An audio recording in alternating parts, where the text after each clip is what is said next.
Assalamu alaikum. Il y a 4 noms d'Allah Azza wa Jal qui n'apparaissent qu'une seule fois dans tout le Coran et ça apparaît dans Surat al-Hadid, donc la sourate numéro 57, au verset numéro 3. Ces 4 noms sont Al-Awwal, Wal-Akhir, Wal-Zahir, Wal-Batin, c'est-à-dire le premier, le dernier, l'apparent et le caché. Eh bien, en quoi ces noms-là sont importants ?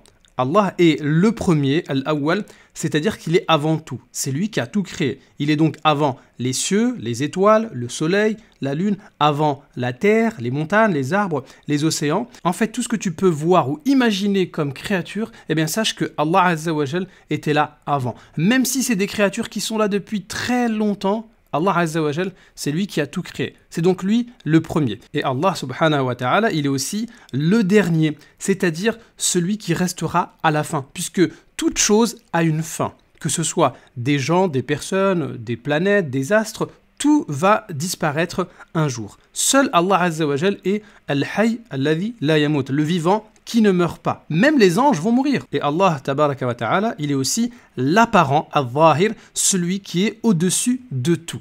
Et il est aussi Al-Batin, c'est-à-dire le caché. Il n'y a rien en dehors de lui. Donc ces 4 noms nous montrent que Allah Azza wa Jal, c'est lui qui a créé le temps et l'espace. Il maîtrise toutes choses. Maintenant, si on regarde les choses d'une autre manière, Allah Azza wa Jal, il est le premier, c'est-à-dire que tous les bienfaits viennent de lui. Puisque lorsqu'un bienfait te touche à travers une personne ou une chose, eh bien sache que Allah Azza wa Jal était là avant. Et c'est lui qui a permis à ce que ce bienfait te touche. Donc Allah Azza wa Jal, tout vient de lui puisqu'il est le premier. Et Allah Azza wa Jal, il est aussi le dernier. Donc, qu'on le veuille ou non, on va revenir vers Allah Azza wa Jal.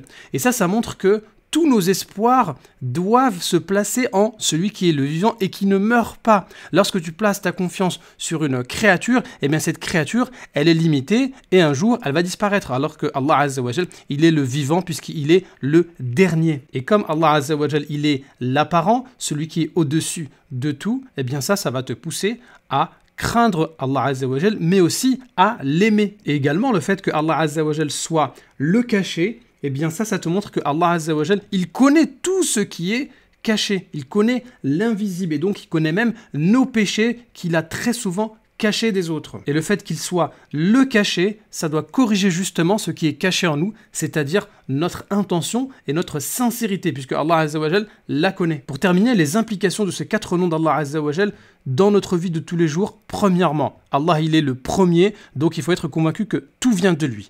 Non seulement la création, mais aussi les bienfaits, tout vient de lui. Allah Azza wa Jal, il est le dernier, donc on va revenir vers Allah Azza wa Jal. Maintenant, à nous de faire tout pour Allah Azza wa Jal, de donner le maximum. Allah Azza wa Jal, il est l'apparent et le caché. À nous d'adorer Allah Azza wa Jal de manière extérieure à travers des prières et des prosternations, mais aussi de corriger notre fort intérieur, à savoir l'intention.